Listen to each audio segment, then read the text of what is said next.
Soul land में रीइंकार्नेट होते ही तुम्हारी तीसरी आंख खुल जाए और बदले में तुम्हें एक ऐसी मिस्टीरियस टेक्निक मिले जिसके सामने सी गॉड और असुरा गॉड तांग सैन भी नहीं टिक पाएगा। इस टेक्निक का नाम है 89 मिस्टीरियस टेक्निक। सोने पर सुहाग देखो, मैं बीबी डोंग का फेवरेट चेला भी बन गया। तुमने डोलुओं की दुनिया में पुनर्जन्म लिया है। तुम्हारे सफेद बाल, लाल आंखें और माथे पर एक तीसरी आंख है। भाई साहब, क्या किलर लुक है। लेकिन किस्मत देखो, तुम्हारे पिता एक मछुआरे थे जिनका स्पिरिट एक टूटी हुई मछली पकड़ने वाली बर्छी थी, और तुम्हारी माँ एक किसान थी जिनका स्पिरिट एक आवारा कुत्ता था। अगर सब कुछ नॉर्मल रहता तो तुम भी माता पिता में से किसी एक का बेकार स्पिरिट इनहेरिट कर लेते। तुम्हारे बड़े भाई यांग जियाओ का सिर्फ एक लेवल का कॉन्जेनिटल सोल पावर जागा था। कायदे से उसे एक सोल मास्टर बनना चाहिए था, लेकिन मजबूरी में उसे तड़के सुबह उठकर लोगों के यहाँ मजदूरी करनी पड़ती थी ताकि वो बासी खाने के बदले तुम्हें और तुम्हारी अभी अभी चलना सीखी छोटी बहन का पेट पाल सके। और तुम एक टाइम ट्रैवलर होकर भी इस फटेहाल मछुआरों के गाँव में 6 साल से घुट रहे थे, अपनी आंखों के सामने मासूम बहन यांग चान को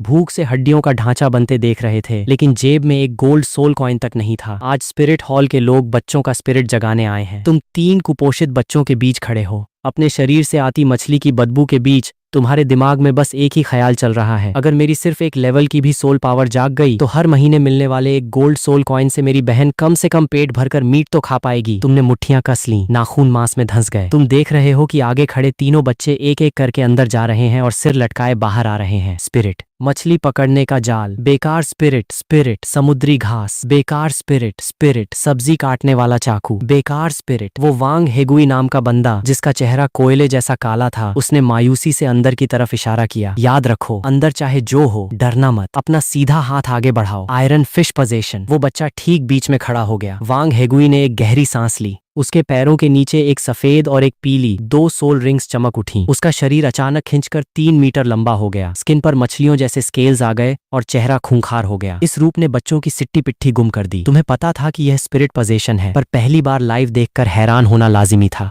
डरो मत, ये मेरा स्पिरिट है, आयरन फिश, वांग हेगुई ने कहा। अगर तुम्हारा भी कोई बीस्ट स्पिरिट जागा और तुम्हें पहली सोल रिंग मिल गई तो तुम भी मेरी तरह कर पाओगे। उसने शॉर्ट में समझाया और अवेकनिंग स्टोन में अपनी सोल पावर डालनी शुरू कर दी। लेकिन नतीजा ढाक के 3 पात। पहले 3 बच्चों ने पहले से ही चिढ़े हुए वांग हेगुई को और डिप्रेस कर दिया। पूरे 5 दिन में उसने दर्जनों गांवों के चक्कर काटे थे, पर टॉप टियर स्पिरिट तो दूर, एक लेवल की कॉन्जेनिटल सोल पावर वाला बच्चा तक नहीं मिला था। ऐसा लग रहा था कि इस साल का ईयर एंड बोनस तो गया तेल लेने। उसने बिना किसी उम्मीद के आखिरी बच्चे यानी तुम्हारी तरफ देखा और अवेकनिंग सर्कल की तरफ बढ़ने का इशारा किया। तुम अपने छोटे छोटे कदमों से सर्कल के अंदर गए और एक लंबी सांस ली। प्लीज भगवान, बस थोड़ी सी सोल पावर जगा दो। और हाँ, अगर माता पिता के स्पिरिट से म्यूटेट होकर कोई बढ़िया स्पिरिट मिल जाए तो मजा ही आ जाए। वांग हेगुई ने दोबारा सोल पावर एक्टिवेट करके पत्थरों में डाली। 6 अवेकनिंग स्टोन्स एक साथ चमक उठे। जमीन से एक सुनहरी रोशनी निकली और उसने तुम्हें चारों तरफ से घेर लिया। एक बेहद गर्म और अजीब सी ताकत तुम्हारे शरीर में दौड़ने लगी। कमरे के भीतर से एक ऐसी शानदार और चकाचौंध कर देने वाली रोशनी निकली जो सीधे आसमान को चीरती हुई ऊपर चली गई। उस पल तुम्हें महसूस हुआ कि तुम्हारी दोनों हथेलियों से कुछ बाहर निकलने वाला है। तुम अंदर से हिल गए और सीधे दोनों हाथ आगे बढ़ा दिए। तुम्हारे सीधे हाथ की हथेली में सबसे पहले एक अजीब और अनोखा हथियार शेप लेने लगा। उसका अगला हिस्सा पंखे जैसा था जिसमें से 3 ब्लेड्स निकल रहे थे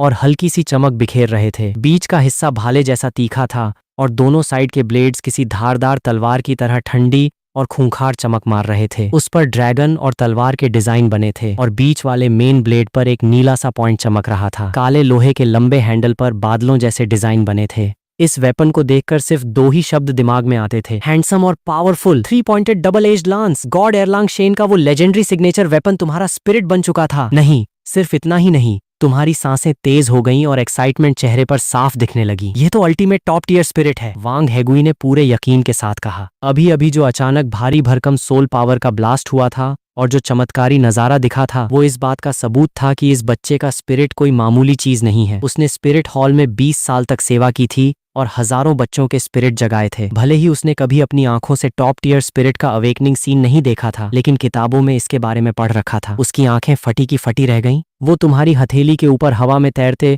उस खतरनाक और धांसू दिखने वाले हथियार को टकटकी लगाकर देख रहा था। वो श्योर था कि उसने आज तक जितने भी टॉप टियर स्पिरिट के बारे में सुना था ये उनमें से किसी से मैच नहीं खाता था। लेकिन इससे क्या फर्क पड़ता है? उसने तुरंत तुम्हारा हाथ पकड़ा और क्रिस्टल बॉल के पास ले गया और जल्दी से उस पर हाथ रखकर सोल पावर टेस्ट करने को कहा। उसके चेहरे का वो रूखापन गायब हो चुका था। अब वहां सिर्फ एक प्यारी सी मुस्कान थी, मानो अभी कुछ देर पहले जो अकड़ दिखा रहा था वो ये बंदा था ही नहीं, वो एकदम दोस्ताना बन चुका था। टॉप टियर स्पिरिट वाले की कॉन्जेनिटल सोल पावर कभी भी लेवल 7 से कम नहीं हो सकती, ये तो जगजाहिर बात थी। लेवल 7 की सोल पावर के साथ अगर ढंग से कल्टीवेशन किया जाए तो सोल सेंट बनना तय था। और लेवल 7 तो सिर्फ शुरुआत थी, क्या पता किस्मत से लेवल 8, लेवल 9 या फिर सीधे फुल कॉन्जेनिटल सोल पावर निकल आए। अगर ऐसा हुआ तो टाइटल डाउलुओ या सोल डाउलुओ बनना तो एकदम पक्का था। ये तो उसके लिए थाली में परोसा हुआ छप्पर फाड़ प्रमोशन था। लेकिन सोल मास्टर सर, तुमने तुरंत क्रिस्टल बॉल को नहीं छुआ, बल्कि एक छोटे बच्चे जैसी मासूमियत का नाटक करते हुए अपना उल्टा हाथ ऊपर उठाया। मुझे ऐसा लग रहा है कि मेरे पास एक और स्पिरिट है।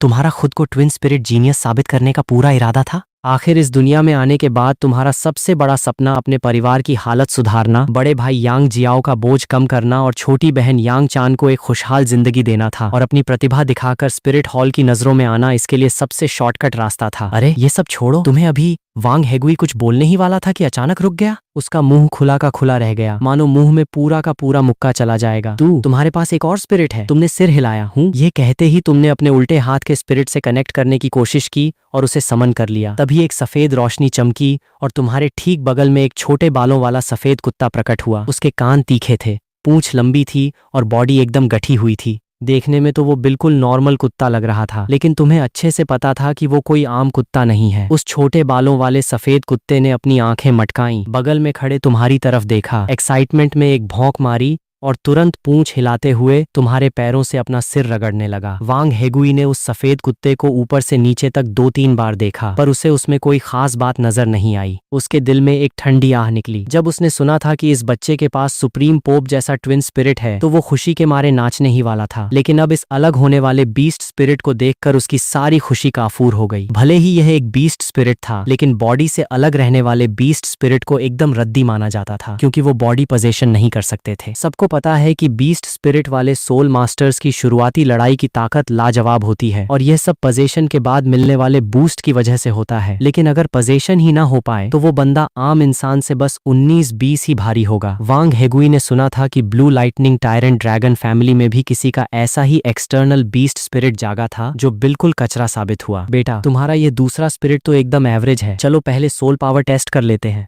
वांग हेगुई ने हल्का सा खांसते हुए कहा। वो तुम्हारा दिल नहीं तोड़ना चाहता था, इसलिए उसने तुरंत टॉपिक बदल दिया। वैसे भी कोई बड़ी बात नहीं थी, इस बात को कोई नहीं बदल सकता था कि बच्चा ट्विन स्पिरिट वाला है। ऊपर से पहला स्पिरिट तो अल्टीमेट टॉप टियर था ही, भले ही दूसरा स्पिरिट कचरा हो, फिर भी इसका फ्यूचर बहुत ब्राइट होने वाला था। तुमने अपना मुंह सिकोड़ लिया। तुम्हें समझ आ गया था कि वांग हेगुई तुम्हारे दूसरे स्पिरिट को घास नहीं डाल रहा है, पर तुमने उस सफेद कुत्ते की पावर का प्रूफ देने की कोई कोशिश नहीं की। वो तो बस स्पिरिट हॉल का एक मामूली सा अदना अधिकारी था, जिसके साथ तुम्हारा फ्यूचर में कोई लेना देना नहीं होने वाला था। तुम्हारे दूसरे स्पिरिट की असली ताकत क्या है, ये सिर्फ बड़े बड़े सूरमाओं को ही पता चलनी चाहिए थी। तुमने अपना हाथ क्रिस्टल बॉल के ऊपर रख दिया। अगले ही पल एक इतनी तेज नीली रोशनी उस क्रिस्टल बॉल के अंदर से ब्लास्ट हुई कि बयान करना मुश्किल है। वो रोशनी इतनी आक्रामक, प्योर और चमकदार थी कि उसने पल भर में पूरे कमरे को रोशन कर दिया, यहाँ तक कि दरवाजे की दरारों और खिड़की के कागजों से छनकर वो बाहर गिरने लगी। क्रिस्टल बॉल पूरी तरह गर्म हो चुकी थी। रोशनी अंदर ऐसे घूम रही थी मानो कोई पूरी गैलेक्सी सिमट आई हो। बॉल थरथराने लगी और उसमें से एक खौफनाक एनर्जी रिलीज हुई, सोल पावर। वांग हेगुई की आंखें फटी की फटी रह गईं, चेहरे का रंग उड़ गया और सांसें वहीं अटक गईं। वो एकटक उस क्रिस्टल बॉल को देखता रहा, उसके होंठ सफेद पड़ रहे थे। 2 सेकंड के सन्नाटे के बाद वांग हेगुई पागलों की तरह चीखा, फुल कॉन्जेनिटल सोल पावर! ये सदियों में एक बार दिखने वाली फुल कॉन्जेनिटल सोल पावर है। उसकी इस चीख ने कमरे के सन्नाटे को तार तार कर दिया। बाकी के तीनों बच्चे बुरी तरह डर गए। वो कोने में सिर झुकाए खड़े थे और उन्हें रत्ती भर समझ नहीं आ रहा था कि आखिर चल क्या रहा है। तुम्हारा नाम क्या है? वांग हेगुई ने हांफते हुए तुम्हारे कंधे पकड़ लिए। तुमने ईमानदारी से जवाब दिया, यांग जियन। बहुत बढ़िया, तो मैं तुम्हें लिटिल जियन कहूंगा। वांग हेगुई ने सीधे ऑफर मार दिया। लिटिल जियन, क्या तुम स्पिरिट हॉल में शामिल होना चाहोगे? हमारे मेंबर बनोगे? मैं गारंटी देता हूँ कि तुम्हारे इस टैलेंट के साथ अगर तुम स्पिरिट हॉल में आ गए तो तुम्हें वीआईपी ट्रीटमेंट मिलेगा। तुम्हें पता होना चाहिए कि इतिहास में जितने भी ट्विन स्पिरिट वाले हुए, उनमें से कोई भी ढंग से सरवाइव नहीं कर पाया। सब कल्टीवेशन के चक्कर में मारे गए क्योंकि उन्हें सही तरीका नहीं पता था। लेकिन हमारी सुप्रीम पोप इक्लूठी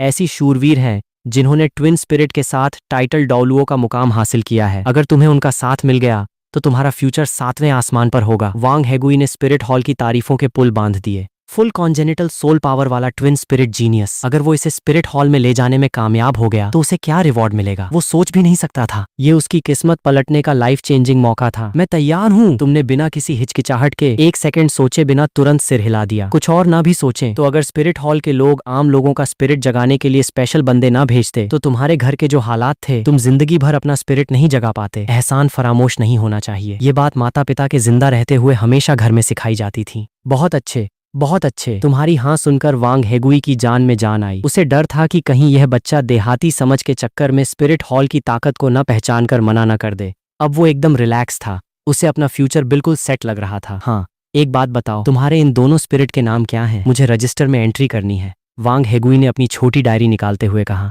यह सुनकर तुमने सीधे हाथ में तैरते उस वेपन को देखा। इस स्पिरिट का नाम है 3 पॉइंटेड डबल एज्ड लांस। और फिर तुमने अपने पैरों से लिपटते उस सफेद कुत्ते को देखा और इसका नाम है शियाओटियन कुत्ता। वांग हेगुई सुनता गया और नोट करता गया। सब काम होने के बाद, क्योंकि तुम खुद स्पिरिट हॉल में जाने को तैयार थे, उसने कोई सर्टिफिकेट नहीं बनाया। लिटिल जियन, मैं तुम्हारी डिटेल्स ऊपर फॉरवर्ड कर रहा हूँ। कोई गड़बड़ नहीं हुई तो ज्यादा से ज्यादा 3 दिन के अंदर तुम्हें लेने के लिए स्पिरिट हॉल से लोग आ जाएंगे और पूरी उम्मीद है कि वो सीधे हेडक्वार्टर से होंगे। वांग हेगुई ने सीरियस होकर कहा। इस बीच तुम अपने घर के मामले निपटा लो, क्योंकि एक बार तुम स्पिरिट हॉल चले गए तो अगले कुछ सालों तक तुम्हारा वापस आना मुश्किल होगा। शायद उसे लगा कि तुम अभी छोटे बच्चे हो और परिवार से दूर नहीं होना चाहते, इसलिए उसने बड़े ही प्यार और तसल्ली से समझाया। तुम्हारी फुल कॉन्जेनिटल सोल पावर है। इसका मतलब है कि जैसे ही तुम्हें एक सोल रिंग मिलेगी तुम सीधे एक सम्मानित सोल मास्टर बन जाओगे। गरीबी का नामो निशान मिट जाएगा। तुम चाहो तो सारे सोल मास्टर्स के टॉप पर पहुंचकर टाइटल डोलुओ भी बन सकते हो, लेकिन शर्त बस इतनी है कि तुम्हें अपनी वैल्यू साबित करनी होगी। अगर सिर्फ टैलेंट के भरोसे बैठकर दिन भर आलस करोगे तो स्पिरिट हॉल तुम्हें रिसोर्सेज नहीं देगा। इतना कहकर वांग हेगुई ने तुम्हारे छोटे से कंधे को थपथपाया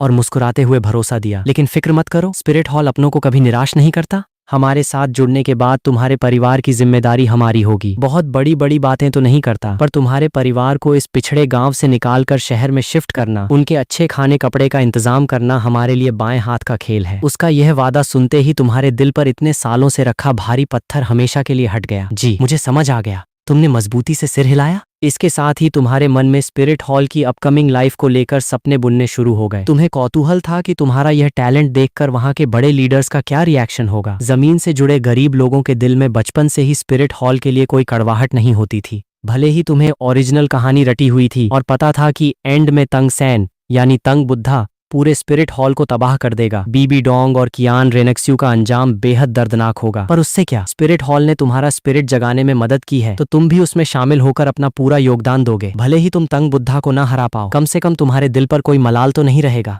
वैसे भी तुम्हारे इन दोनों स्पिरिट की पावर एकदम नेक्स्ट लेवल थी। तुम्हें पूरा कॉन्फिडेंस था कि तुम श्लीक 7 डेविल्स को चटनी चटा दोगे। बस ये कंफर्म नहीं था कि अभी कहानी का कौन सा टाइम पीरियड चल रहा है। कहीं ऐसा ना हो कि कहानी के एंड का सीन हो और तंग सैन गॉड बनने वाला हो, तब तो ये पावर भी धरी की धरी रह जाएगी। ये सोचते ही तुमने एक मासूम बच्चे जैसा चेहरा बनाया और बगल में खड़े वांग हेगुई की तरफ देखा ताकि बातों बातों में कुछ उगलवा सको। अंकल, आपने कहा कि सुप्रीम पोप बहुत पावरफुल है, तो वो कितनी पावरफुल है? वांग हेगुई ये सुनकर गर्व से मुस्कुराया, मानो यह उसकी खुद की तारीफ हो। उसने बड़े घमंड के साथ बताया, तुम्हें सीधे शब्दों में समझाता हूँ, हमारी सुप्रीम पोप न सिर्फ ट्विन स्पिरिट वाली टाइटल डॉलुओ हैं, बल्कि वो स्पिरिट हॉल के इतिहास की सबसे यंग पोप भी हैं। इस साल उनके राज का ठीक 6ठा साल है। तुमने अपनी आंखें घुमाई और दिमाग दौड़ाया, तुम्हें टाइमलाइन का अंदाजा हो गया था। बीबी डोंग ने कियान शुंजी को मारने के बाद कियान रेनेक्स्यू की मां होने के नाते और कियान दाओलियू के गिल्ट का फायदा उठाकर पोप की गद्दी हथियाई थी। अगर आज उनके राज का 6ठा साल है तो इसका मतलब है कि कियान शुंजी को मरे भी 6 साल हो चुके हैं। और तंग सैन का जन्म तब हुआ था जब तंग हाओ को ब्लू सिल्वर एम्परर की 1 लाख साल की सोल रिंग मिली थी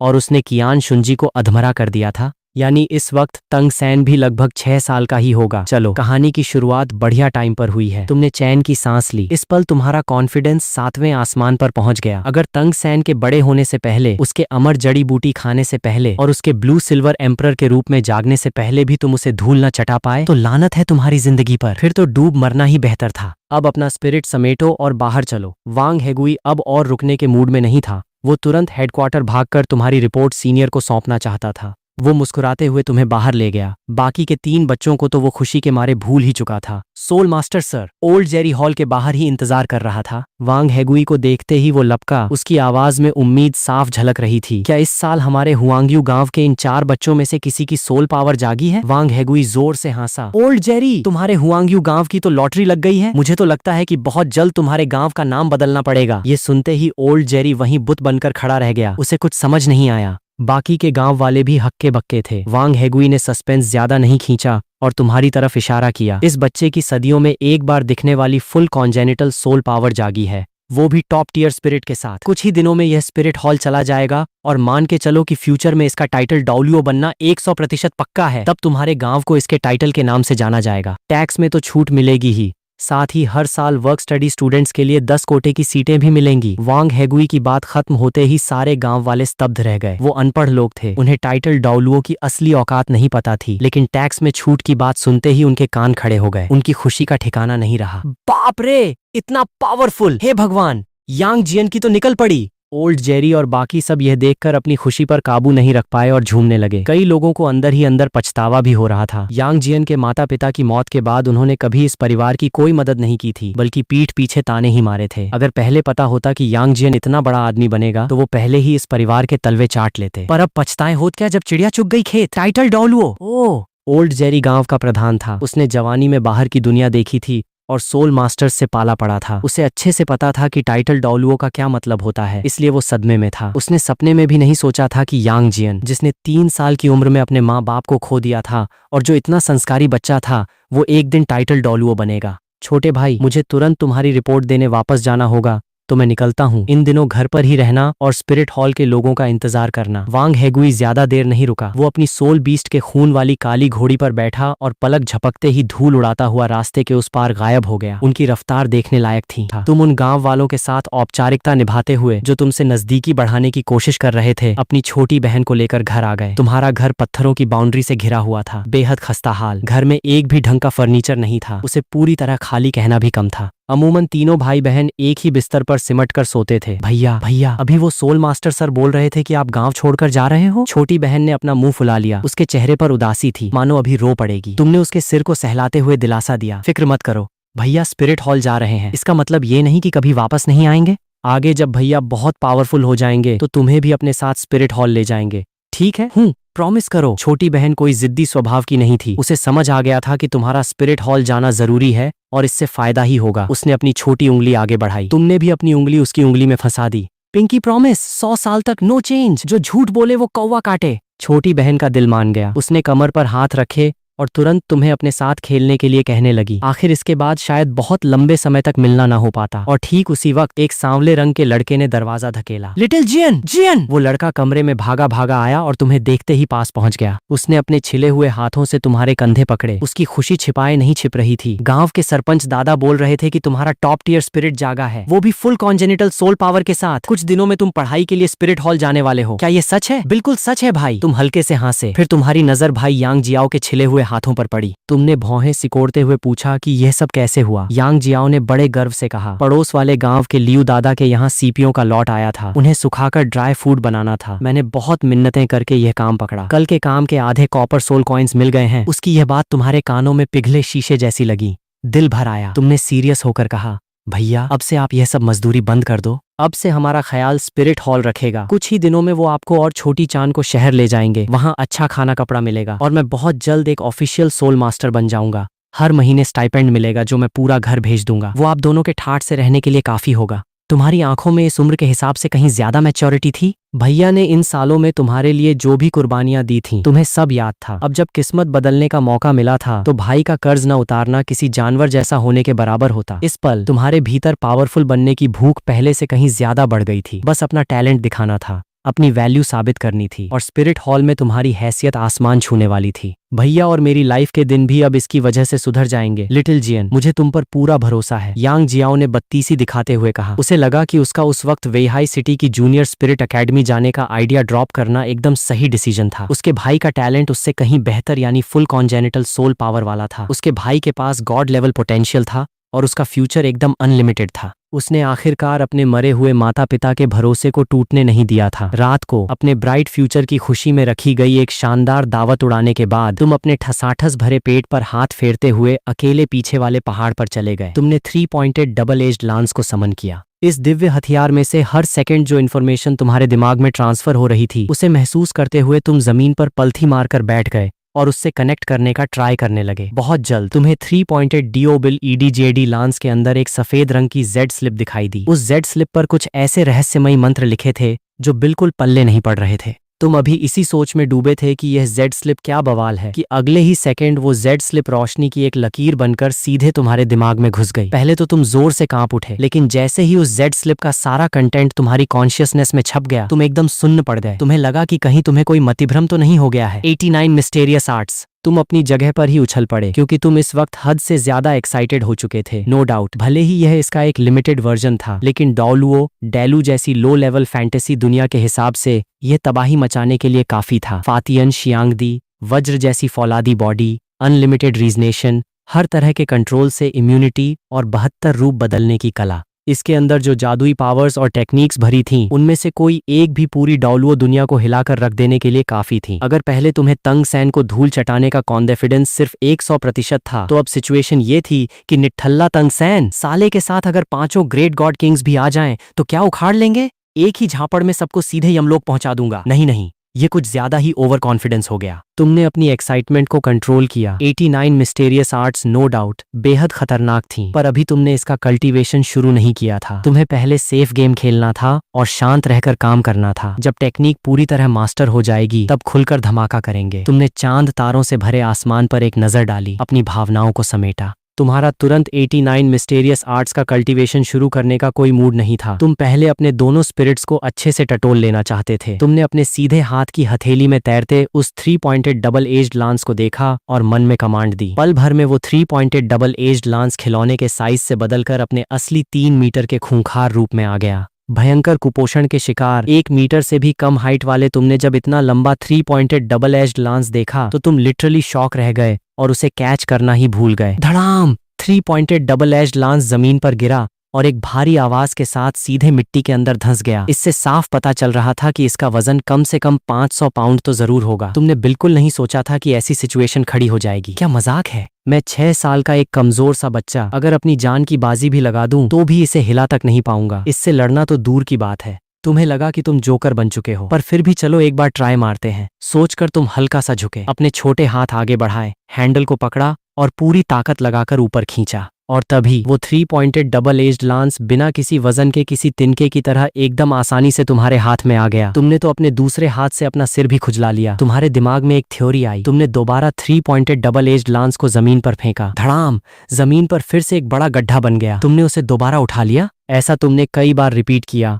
और आखिरकार तुम्हें माजरा समझ आ गया। Weightless control. अगर इस 3 पॉइंटेड डबल एज्ड लांस को मैं खुद यूज ना करूं तो इसका वजन असली और बेहद भारी होता है, जो दुश्मन पर काल बनकर गिरेगा। लेकिन अगर इसे मैं खुद पकड़ूं तो यह मेरी उंगलियों के इशारे पर नाचेगा। तुम्हारे होंठों पर एक स्माइल आ गई, मानना पड़ेगा। यह वाकई एक नंबर का पैसिव स्किल था। जरा सोचो, तुम जैसा 6 साल का एक कमजोर और पीला पड़ चुका बच्चा हाथ में एक ऐसा हथियार लिए है जिसे वो आसानी से लहरा रहा है, तो दुश्मन देखकर क्या सोचेगा? वो पक्का सोचेगा कि इस वेपन में कोई दम नहीं है। तभी तो एक बच्चा भी इसे घुमा पा रहा है, और जिसने भी ऐसा सोचा उसका गेम ओवर होना तय था। ऊपर से फ्यूचर में जब एक के बाद एक सोल रिंग्स इस 3 पॉइंटेड डबल एज्ड लांस पर चढ़ेंगी तो इसका वजन और ज्यादा बढ़ता जाएगा। इसकी ताकत धीरे धीरे प्राचीन काल के परम दिव्य हथियारों जैसी हो जाएगी, यहाँ तक कि यह डोलुओ दुनिया के सहने की लिमिट को भी पार कर जाएगा। तुमने थोड़ी देर 3 पॉइंटेड डबल एज्ड लांस पर और रिसर्च की और पाया कि यह वेपन सिर्फ 3 मीटर का ही नहीं रहता, बल्कि यह तुम्हारी मर्जी के हिसाब से अपना साइज चेंज कर सकता है। बेशक इस लेवल पर तुम इसे सिर्फ छोटा ही कर सकते थे, सोल रिंग्स लगाने के बाद ही ये बड़ा हो पाएगा, पर यह मैक्सिमम कितना बड़ा हो सकता है ये आगे चेक करना बाकी था। तुमने 3 पॉइंटेड डबल एज्ड लांस को वापस अपनी हथेली में समेटा और अब अपने दूसरे स्पिरिट पर रिसर्च करने बैठ गए। जब ये पहली बार जागा था तो तुम्हें बस रफली आइडिया था कि शियाओटियन कुत्ता कितना पावरफुल है, पर उसके पास एग्जैक्टली क्या क्या एबिलिटीज हैं ये तुम्हें नहीं पता था। तभी एक सफेद रोशनी चमकी और शियाओटियन कुत्ता तुम्हारे बगल में प्रकट हो गया। तुम्हें देखते ही वो खुशी से पूंछ हिलाने लगा मास्टर, तुम थोड़े शॉक रह गए। अरे तुम बोल भी सकते हो? शियाओटियन कुत्ते ने सिर हिलाया। उसकी आवाज में बच्चों जैसा भोलापन था। मैं तो शुरू से ही बोल सकता हूँ, बस पहले पहले बाहर आने की वजह से जुबान साफ नहीं थी। तुम्हें बात समझ आ गई। शियाओटियन कुत्ते के बोलने पर तुम्हें कोई खास अचंभा नहीं हुआ, क्योंकि अगर तुम्हारा अंदाजा सही था तो यह एक असली गॉड लेवल बीस्ट था और बोलना इसके लिए बेसिक बात थी। फिर भी तुमने उसे वार्निंग दे दी, आगे से किसी बाहरी इंसान के सामने बिल्कुल मत बोलना जब तक मैं खुद न कहूं, समझे? इस बात का ध्यान रखना बेहद जरूरी था। पूरे डोलुओ डेलू के इतिहास में बोलने वाले स्पिरिट्स हुओ युहाओ के तीसरे स्पिरिट इलेक्ट्रक्स के अलावा कभी देखे नहीं गए थे, और पॉइंट ये था कि इलेक्ट्रक्स को टेक्निकली एक स्पिरिट माना भी नहीं जा सकता था। रही बात 1 लाख साल वाले बीस्ट्स की, तो वो अलग केस था। तुमने इस बीच उससे पूछा, चलो अच्छा है कि तुम बोल सकते हो, अब मुझे डिटेल में समझाओ कि तुम्हारे पास क्या क्या पावर्स हैं। यह सुनकर शियाओटियन कुत्ते ने तुरंत अपना सीना तान लिया, मानो उसे खुद पर बड़ा नाज हो। मास्टर, तो फिर कान खोलकर सुनिए। उसके होंठ सिकुड़े और उसने इंसानों जैसा एक प्राउड एक्सप्रेशन बनाया। वो तुम्हारे बगल में बैठ गया। मेरी पावर्स को 7 कैटेगरी में डिवाइड किया जा सकता है। पहली, मेरी स्पीड नेक्स्ट लेवल है। इस दुनिया के लेवल्स के हिसाब से अगर मैं फुल स्पीड में भागूं तो एक स्पिरिट ग्रैंड मास्टर भी मुझे नहीं पकड़ सकता। दूसरी, मेरी बाइटिंग पावर बेहद खूंखार है। स्पिरिट ग्रैंड मास्टर से नीचे वाले के गले पर अगर मैंने दांत गड़ा दिए तो उसका बचना नामुमकिन है। तीसरी, मेरी बॉडी एकदम फौलादी है। स्पिरिट ग्रैंड मास्टर से नीचे का कोई भी बंदा मेरा डिफेंस नहीं तोड़ सकता। चौथी, मेरी सूंघने की पावर गजब है। अगर मैंने एक बार किसी की महक याद कर ली तो वो चाहे हजारों मील दूर क्यों ना हो, मैं उसे ढूंढ निकालूंगा। पांचवी, मैं उड़ सकता हूँ। छठी, मैं अपनी मर्जी से अपना रूप बदल सकता हूँ। मैं सिर्फ कुत्ते के रूप तक ही लिमिटेड नहीं हूँ। सातवीं, मैं सूरज और चांद की एनर्जी को एब्जॉर्ब करके खुद कल्टीवेशन कर सकता हूँ, यहाँ तक कि खुद से ग्रो होने वाली सोल रिंग्स भी बना सकता हूँ। शियाओटियन कुत्ते ने अपनी सातों पावर्स एक्सप्लेन की और अपनी छोटी छोटी आंखों से तुम्हें टकटकी लगाकर देखने लगा, मानो अपनी तारीफ सुनने का वेट कर रहा हो। इस वक्त तुम अंदर से पूरी तरह हिल चुके थे। इन सातों में से कोई एक पावर भी अपने आप में तबाही थी, तो सोचो इनका कॉम्बिनेशन क्या गदर मचाएगा। अभी तो तुम्हें पहली सोल रिंग तक नहीं मिली थी और शियाओटियन कुत्ता अकेले ही स्पिरिट ग्रैंड मास्टर से नीचे के सोल मास्टर्स के लिए काल बन चुका था। तो सोल रिंग्स मिलने के बाद तो ये सीधे आसमान फाड़ देगा। और सातवीं पावर तो लिटरली गॉड लेवल थी। खुद से कल्टीवेशन करके 1 लाख साल या 10 लाख साल की सोल रिंग्स जनरेट करना, सोचकर ही बंदा अजेय लग रहा था। बहुत बढ़िया, तुम तो वाकई लाजवाब हो शियाओटियन कुत्ते। तुम्हारा दिल बगीचा बगीचा हो गया। तुमने अपना हाथ आगे बढ़ाया और शियाओटियन कुत्ते के सिर को जोर जोर से सहलाने लगे, मुंह से उसकी तारीफों के पुल बांधते रहे। शियाओटियन कुत्ते को सिर सहलवाना बहुत पसंद आ रहा था। वो मजे में हल्की हल्की आवाजें निकाल रहा था। एंड में तो वो सीधे जमीन पर लेट गया और अपना पेट तुम्हारी तरफ कर दिया। तुम बेबसी से मुस्कुराए। तुम्हें उसका इशारा समझ आ गया था। तुमने हाथ घुमाया और उसके पेट को सहलाना शुरू कर दिया। शियाओटियन कुत्ता और ज्यादा खुश हो गया और मजे में आवाजें निकालने लगा। थोड़ी देर मस्ती करने के बाद तुमने 89 मिस्टेरियस आर्ट्स का कल्टीवेशन करने का डिसीजन लिया। इसलिए तुमने शियाओटियन कुत्ते को वापस समन बैक किया, जमीन पर पलथी मारी, अपने दिमाग को शांत किया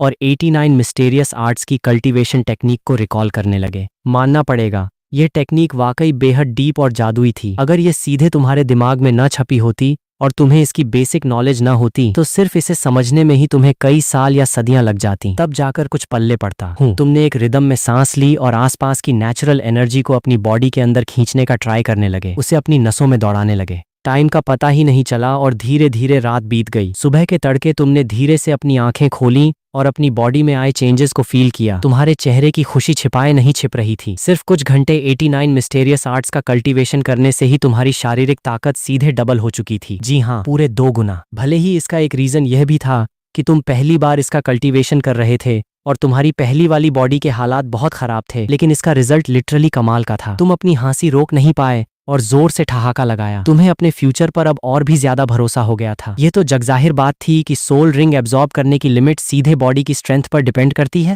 बॉडी जितनी मजबूत होगी उतनी ही ज्यादा सालों की सोल रिंग एब्जॉर्ब की जा सकेगी। पहले तुम कुपोषण के शिकार थे तो 100 साल की सोल रिंग एब्जॉर्ब करने में भी तुम्हारी जान निकल जाती, लेकिन अब तुम्हारे लिए 200 साल के आसपास की सोल रिंग एब्जॉर्ब करना बाएं हाथ का खेल था। अगर ऐसा ही चलता रहा तो पहली ही रिंग 1000 साल या 10,000 साल की होना कोई सपना नहीं रह जाएगा। तुमने पहली ही रिंग 10 लाख साल की होने की कोई फालतू उम्मीद नहीं पाली थी, क्योंकि अपनी बॉडी को 10 लाख साल की रिंग के लायक मजबूत बनाने में जो टाइम लगेगा वो शॉर्ट टर्म में पॉसिबल नहीं था। एक सोल मास्टर के कल्टीवेशन का गोल्डन पीरियड उसके बचपन के शुरुआती कुछ साल ही होते हैं। अगर तुम सिर्फ बॉडी मजबूत करने के चक्कर में पहली सोल रिंग लेने में ही लेट कर देते तो भले ही इसके फायदे ज्यादा होते, पर यह प्रैक्टिकल नहीं था। पहली बात तो यह कि तुम्हारे इस टैलेंट के साथ जब तुम स्पिरिट हॉल में जाओगे तो वो तुम्हें VIP ट्रीटमेंट देंगे। वो लोग तुम्हें एक ही जगह पर खाली कैसे बैठने दे सकते थे? अगर तुमने पहली सोल रिंग लेने से मना किया तो अगले ही पल तुम्हें इस उम्र में वो लात घूंसे खाने पड़ेंगे जो इमेजिनेशन से बाहर हैं और जबरदस्ती रिंग थमा दी जाएगी। दूसरी बात, तंग सैन को गॉड बनने में अब 20 साल से भी कम का टाइम बचा था। अगर तुम बहुत पीछे छूट गए तो भले ही तुम्हारी पहली सोल रिंग 10 लाख साल की क्यों ना हो, तंग सैन तुम्हें पहली ही मुलाकात में उड़ा देगा। अरे यार, 89 मिस्टेरियस आर्ट्स का लिमिटेड वर्जन भी बहुत ज्यादा स्पेसिफिक था। इस टेक्निक के टोटल 9 लेवल्स थे। लेवल 10 से पहले तुम सिर्फ पहला लेवल कल्टीवेट कर सकते थे, लेवल 20 से पहले सिर्फ दूसरा लेवल, और आगे भी यही रूल था।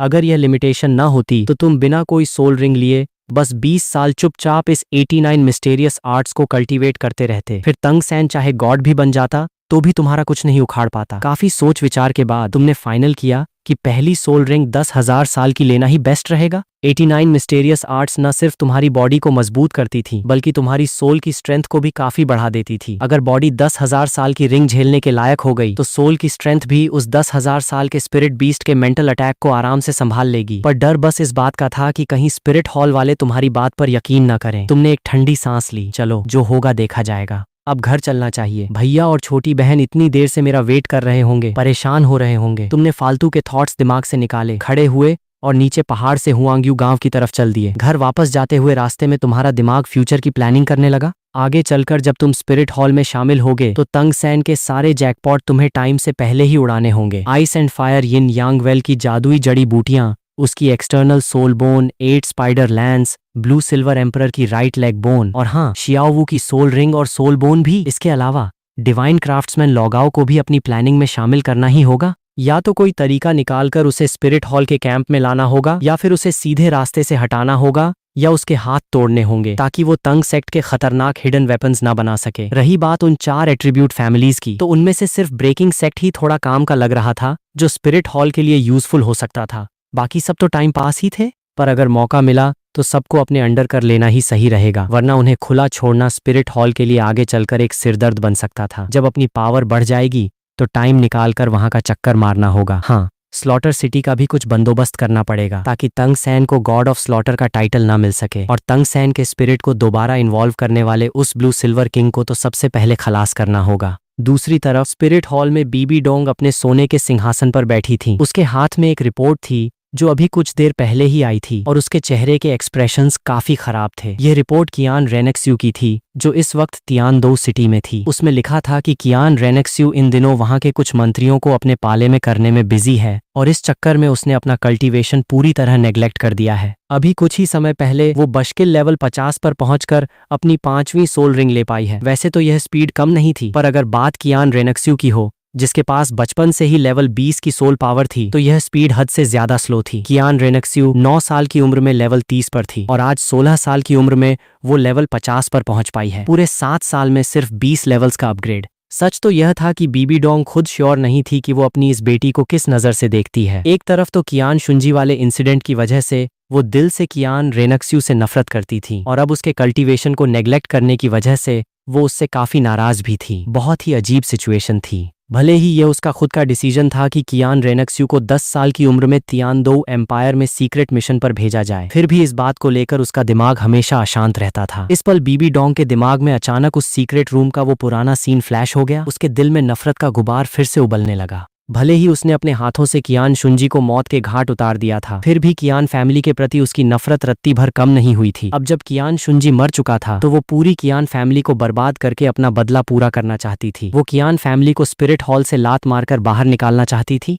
और इस मिशन का पहला स्टेप था स्पिरिट हॉल पर अपना पूरा कंट्रोल करना, सारी पावर्स को एल्डर्स हॉल और कॉन्सेक्रेशन हॉल से छीनकर सीधे पोप पैलेस के अंडर लाना। पर अफसोस, कियान दाओलियू का वजूद एक बहुत बड़े पहाड़ की तरह इतने सालों से उसके सीने पर भारी था। नाम के लिए तो वही सुप्रीम पोप थी, पर स्पिरिट हॉल की असली कमान आज भी कियान दाओलियू के हाथों में थी, जिसकी वजह से उसके हर काम में रोड़े अटकते थे। उसे अपने प्लान्स को एग्जीक्यूट करने में अभी और टाइम चाहिए था। वो अभी कियान दाओलियू से टक्कर लेने की पोजीशन में नहीं थी। ऊपर से इस वक्त उसके वफादार मोहरों की संख्या भी बहुत कम थी। उंगलियों पर गिना जाए तो उसके पास सिर्फ क्राइसेंथेमम डोलुओ और घोस्ट डोलुओ ही थे। बाकी के कुछ नाम मात्र के लोग ज्यादा काम के नहीं थे। तुम लोग ज्यादा दिन तक हवा में नहीं उड़ पाओगे। ये स्पिरिट हॉल बहुत जल्द सिर्फ मेरा होगा। बीबी डोंग की आंखों में एक खूंखार चमक आई। नाना, शिएयू और यान हमारे स्पिरिट हॉल की गोल्डन जनरेशन है, और मेरे प्रति पूरी तरह लॉयल हैं। बस इन्हें कुछ सालों का टाइम और मिल जाए तो ये मेरे सबसे मजबूत हाथ बन जाएंगे। तब तक मैं भी गॉड ऑफ राक्षस की गद्दी हासिल कर लूंगी। फिर कियान फैमिली तो क्या, पूरी दुनिया को मेरे कदमों में झुकना पड़ेगा। उसकी खूबसूरत आंखों में एक लाल रोशनी चमकी। उसका मेंटल बैलेंस बिगड़ता हुआ दिख रहा था। साफ था कि कोई नेगेटिव एनर्जी उसके दिमाग पर हावी हो रही थी, पर उसे खुद इस बात का एहसास नहीं था। सुप्रीम पोप की जय हो। बाहर वुकिमा आपसे मिलने की परमिशन मांग रहे हैं। पैलेस के गार्ड की आवाज ने बीबी डोंग के थॉट्स को ब्रेक किया। उसने हल्की सी भौहें सिकोड़ी। इतनी रात गए ये वुकिमा यहाँ क्या करने आया है? उसे अंदर भेजो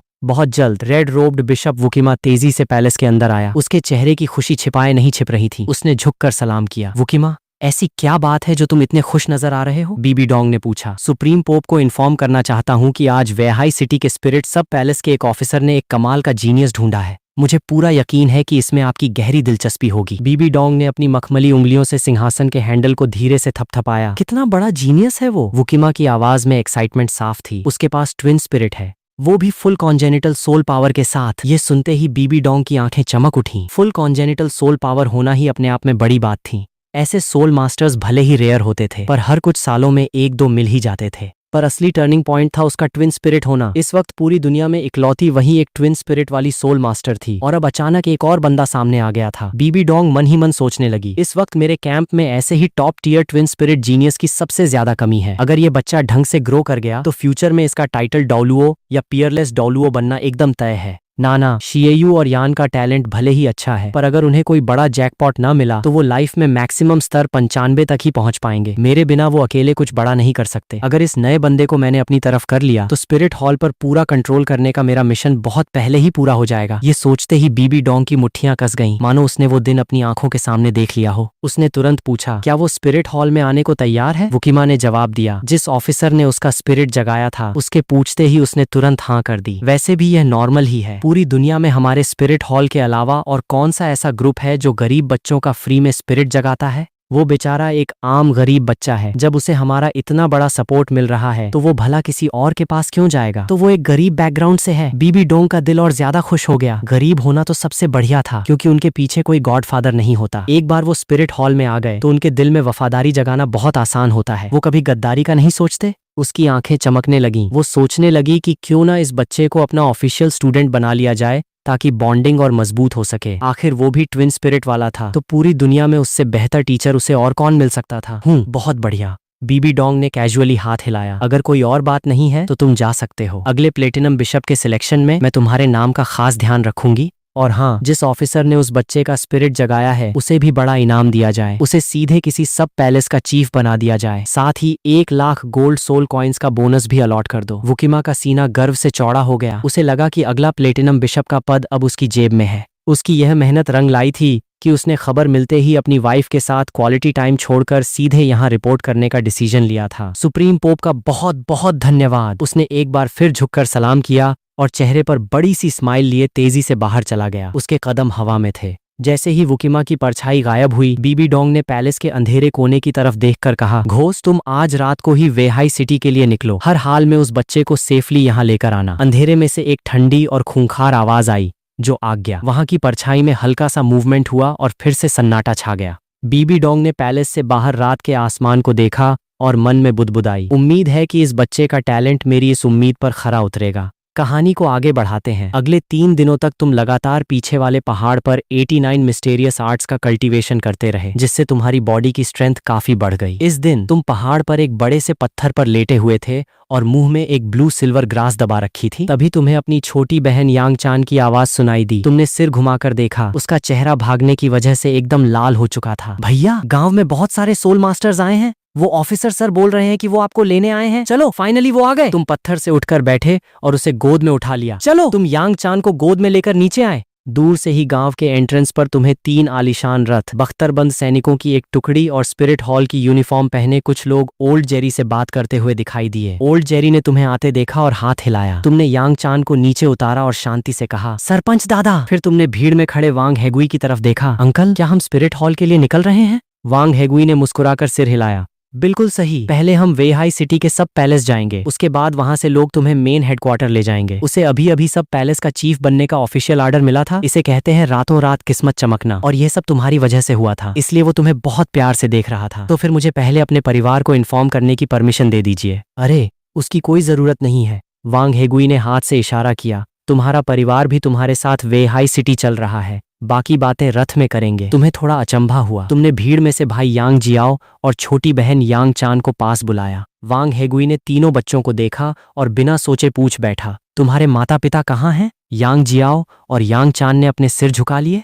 तुमने एकदम शांत रहकर जवाब दिया, 3 साल पहले उनका देहांत हो गया था। वांग हेगुई एकदम सन्न रह गया। उसने एक ठंडी सांस ली। चलो अब से तुम दोनों मेरे साथ ही रहोगे, मैं तुम्हारा पूरा ख्याल रखूंगा, अच्छे खाने पीने का इंतजाम रहेगा। पर गलत मत समझना, मैं तुम्हें अडॉप्ट नहीं कर रहा हूँ, बस तुम्हारी जिम्मेदारी उठा रहा हूँ। यांग जियाओ के मन में थोड़ा डाउट था। उसे डर था कि कहीं यह बंदा आगे चलकर इस एहसान के बदले तुमसे कोई गलत काम न करवाए। यहाँ तक कि 3 साल की छोटी चांद को भी समझ आ रहा था कि इस ऑफर को इतनी आसानी से स्वीकार नहीं किया जा सकता था। तो फिर ठीक है, बात पक्की। तुमने हामी भर दी और पीछे मुड़कर देखा। कोई प्रॉब्लम नहीं थी। तुमने उन दोनों को इशारा किया कि वो मना न करें। वांग हेगुई स्पिरिट हॉल का बंदा था। जब तक तुम स्पिरिट हॉल में शामिल होने के बाद अपनी वैल्यू बना लेते, उसकी इतनी औकात नहीं थी कि वो भैया और छोटी चांद को कोई नुकसान पहुंचा सके। फिलहाल उनके रहने के लिए ये सबसे बेस्ट जगह थी। तो फिर यही फाइनल रहा। वांग हेगुई ने सेटिस्फैक्शन के साथ तुम लोगों को रथ में बैठने के लिए उकसाया। रथ अंदर से काफी लग्जरियस था। कुशन एकदम सॉफ्ट थे और टेबल पर तरह तरह के फल सजे हुए थे। यांग चान की आंखें तो खुशी से चमक उठीं। यांग जियाओ हालांकि थोड़ा नर्वस था, पर उसने खुद को शांत दिखाने की पूरी कोशिश की और सिमट कर तुम्हारे बगल में बैठ गया। भैया ये सब वाकई तुम्हारी बदौलत है। भैया एक बार शहर पहुंचने के बाद आप आराम से स्कूल जा सकेंगे। अगर आप मन लगाकर कल्टीवेशन करेंगे तो फ्यूचर में अपनी एक अलग पहचान जरूर बना पाएंगे। तुमने मुंह से तो उसे दिलासा दिया, पर अपने दिल में कसम खाई कि भैया ने मेरे लिए अपने 3 साल बर्बाद किए हैं। भले ही उनकी कॉन्जेनिटल सोल पावर सिर्फ लेवल 1 की है, पर अगर मैं उनके लिए जादुई जड़ी बूटियां अरेंज कर पाऊं तो उनका टाइटल डॉलुओ बनना भी कोई बहुत बड़ी बात नहीं होगी। वेहाई सिटी ज्यादा दूर नहीं थी। सुबह निकले थे और दोपहर होते होते पहुंच गए। तुमने जब उस विशाल ग्रे और रेड कलर के शहर को देखा तो तुम्हारे होश उड़ गए। ये पहली बार था जब तुम हुआंग्यू गांव से बाहर कदम रख रहे थे। रथ जैसे ही शहर के अंदर घुसा, अचानक झटके के साथ रुक गया। तुमने खिड़की से सिर बाहर निकाला, देखा कि चहल पहल से भरी सड़क के बीचों बीच एक साया खड़ा था जो पूरी तरह से काले धुएं में लिपटा हुआ था। घोस्ट डोलुओ! वांग हेगुई ने भी पहचान लिया कि सामने वाला कोई भयंकर पावरफुल बंदा है। वो तुरंत घोड़े से नीचे उतरा और उसने बहुत झुककर सलाम किया। उस साये ने स्पिरिट हॉल का एल्डर टोकन बाहर निकाला। वांग हेगुई की पुतलियां सिकोड़ गईं। वो पल भर में सामने वाले की असली पहचान समझ गया। उसकी पूरी बॉडी एकदम टाइट हो गई और उसने थरथराते हुए रथ की तरफ इशारा कर दिया। तुम्हें समझ आ गया कि अब तुम्हारी एंट्री का टाइम है। तुम तुरंत रथ से नीचे उतरे और घोस्ट डाउलुओ के सामने जाकर हल्का सा झुके। घोस्ट डाउलुओ ने तुम्हें सरसरी निगाह से देखा और कंफर्म किया कि तुम्हारी सोल पावर पहले से ही लेवल 10 पर पहुंच चुकी है। उसने बिना एक भी शब्द बोले सीधे तुम्हारा कंधा पकड़ा और पलक झपकते ही वहां से गायब हो गया। वांग हेगुई को नॉर्मल होने में काफी टाइम लगा। उसने धीरे से अपने सीने को सहलाया। भाई वो साक्षात घोस्ट डाउलुओ थे। मैं तो सिर्फ लेवल 29 का एक ग्रैंड सोल मास्टर हूँ। अगर ऐसे में मेरी हालत खराब हो भी गई तो इसमें कोई शर्म वाली बात नहीं है। उसके दिल में फिर से एक्साइटमेंट जाग उठी। साफ था कि यांग जियान को मेन हेडक्वार्टर में बहुत ज्यादा इंपॉर्टेंस मिल रही थी। इस बात को ध्यान में रखते हुए कि वो यांग जियाओ और यांग चान की देखरेख कर रहा है, फ्यूचर में वो लड़का उसका एहसान कभी नहीं भूलेगा। घोस्ट डाउलुओ अपनी सोल पावर से तुम्हें लपेटकर पूरी स्पीड से उड़ रहा था। रास्ते भर सन्नाटा रहा। तुमने नीचे तेजी से पीछे छूटते हुए पहाड़ों और नदियों को देखा। तुम्हारे दिल में भी उड़ने की चाहत जाग उठी और तुम मन ही मन कैलकुलेट करने लगे कि फ्यूचर में ब्लू सिल्वर एम्पायर की राइट लेग बोन को कैसे अपने कब्जे में किया जाए। 2 घंटे बाद जब शाम ढलने वाली थी, तुम्हारे पैरों को जमीन का एहसास हुआ। तुम्हें लपेटे हुए सोल पावर का घेरा हट गया और तुम्हारी आंखों के सामने एक बेहद आलीशान और ग्रैंड पैलेस प्रकट हुआ। पीछे आओ। घोस्ट डाउलुओ की आवाज एकदम बर्फीली थी। वो तेजी से पैलेस के अंदर बढ़ गया। तुम एकदम सीधे बच्चे की तरह उसके पीछे पीछे चलने लगे और आसपास का जायजा लेने लगे। वो पैलेस हजारों स्क्वायर मीटर में फैला हुआ था, जिसकी सजावट में लगभग पूरा सोने का यूज किया गया था, चकाचौंध से भरा हुआ। पैलेस के अंदर तुम्हारे और घोस्ट डोलुओ के अलावा 2 लोग और थे। एक बंदा सोने के आर्मर में था। उसकी स्किन किसी न्यू बॉर्न बेबी की तरह सॉफ्ट थी। चेहरा बेहद खूबसूरत और अट्रैक्टिव था, पर उसकी वाइब काफी फेमिनिन थी। क्राइसेंथेमम डोलुओ युगुआन, दूसरा बंदा या कहें बंदी, सिंहासन पर बैठी थी। उसने सोने की कढ़ाई वाला ब्लैक गाउन पहना हुआ था। हाथ में करीब 2 मीटर लंबा रत्नों से जड़ा हुआ राजदंड था। उसके 9 रंगों जैसे लंबे बालों को एक पर्पल गोल्ड क्राउन से बांधा गया था। उसका चेहरा इतना परफेक्ट था कि मानो कोई गॉड गॉडेस हो और उसकी पूरी बॉडी से एक पवित्र लेकिन बेहद ठंडी दहशत वाली वाइब आ रही थी। Supreme pope, Bibi Dong, supreme pope की जय हो, लड़का आ गया है। घोस्ट डोलुओ ने हाथ जोड़े और पीछे हटकर युगुआन के बगल में खड़ा हो गया। तुमने वहां पर बिल्कुल भी नर्वसनेस नहीं दिखाई। तुमने घोस्ट डोलुओ को कॉपी करते हुए अपने हाथ जोड़े और प्रणाम किया। यांग जियान, सुप्रीम पोप को सादर प्रणाम करता है। तुम्हारी इस परफॉर्मेंस ने बीबी डोंग को थोड़ा हैरान कर दिया। 6 साल का एक कुपोषित और कमजोर बच्चा सुप्रीम पोप को पहली बार देखकर भी बिल्कुल नहीं झिझका। उसकी वाइब वाकई लेवल 10 की थी, यानी फुल कॉन्जेनिटल सोल पावर होने में कोई शक नहीं था। उसने धीरे से सिर हिलाया। अपने दोनों स्पिरिट्स को समन करो, मुझे देखना है। तुमने तुरंत अपने 3 पॉइंटेड डबल एज्ड लांस को समन किया और उसके साइज को कंट्रोल करके करीब 1 मीटर का बनाए रखा। तीनों की निगाहें एक साथ उस पर टिक गईं। युगुआन ने आगे बढ़कर उस लांस को अपने हाथ में लिया, पर लेते ही उसकी बॉडी अचानक आगे की तरफ झुक गई और उसके मुंह से एक हल्की सी आवाज निकली। यह लांस उसकी उम्मीद से कहीं ज्यादा भारी था, कम से कम 1000 पाउंड से ऊपर। उसने उसे हवा में लहराने का ट्राई किया। हवा को चीरती हुई एक तीखी आवाज गूंजी और लांस की धार जहां से गुजरी वहां एक सिल्वर व्हाइट शैडो सी छूट गई। उसका चेहरा एकदम से बदल गया। उसने वो लांस घोस्ट डोलुओ की तरफ बढ़ाया। ओल्ड घोस्ट, तुम भी एक बार ट्राई करो। घोस्ट डोलुओ ने उसे हाथ में लिया। उस काले धुएं के पीछे उसकी बॉडी में भी एक झटका सा लगा। 1300 पाउंड से भी ज्यादा भारी, और इस लांस की झेलने की लिमिट हद से ज्यादा हाई है। मैंने अपनी सोल पावर से इसे टेस्ट करने का ट्राई किया, पर यह टस से मस नहीं हुआ। युगुआन और घोस्ट डोलुओ ने एक दूसरे को देखा।